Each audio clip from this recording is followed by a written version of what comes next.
اليوم ان شاء الله راح يكون مقطعنا عن شلون تاخذ درجة النجاح بمادة الكيمياء اذا انت كنت طالب ثالث متوسط.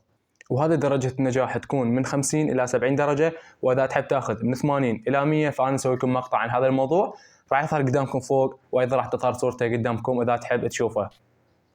بداية عيد مبارك عليكم وينعاد عليكم بالصحة والسلامة والعافية، واتمنى لكم يا رب النجاح والتوفيق بالحياة العلمية والعملية. هسه خلينا نروح على تفاصيل الفيديو.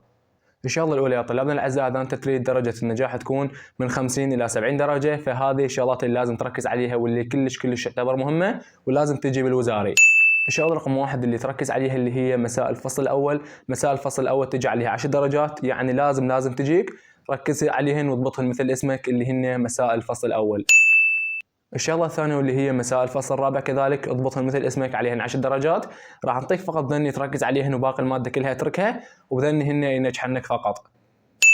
الشغله الثالثه واللي هي الكشوفات، عندك من 6 الى 7 كشوفات، ذني تركز عليهن 10 درجات، وكذلك الشغله الرابعه واللي هي المعادلات كذلك عليها 10 درجات.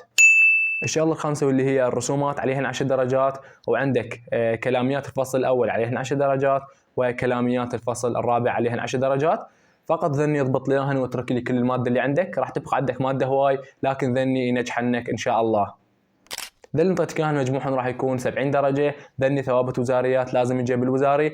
اذا انت تحب النجاح فقط فذني في ذنك وينجحنك، اضبط لي اياهن فقط ذني وراح تحصل على 70 درجه. ولا تريد درجه اقل من 70 فاترك لي واحد من عندهن، مثلا تترك الرسومات او تترك المعادلات. لكن انا اريدك تضبط كل الماده اللي قلت لك عليها حتى انه تضمن درجتك ناجح بها من 60 الى 70 درجه. ما اريدك تترك اي شيء من ذي اللي ذكرتهن.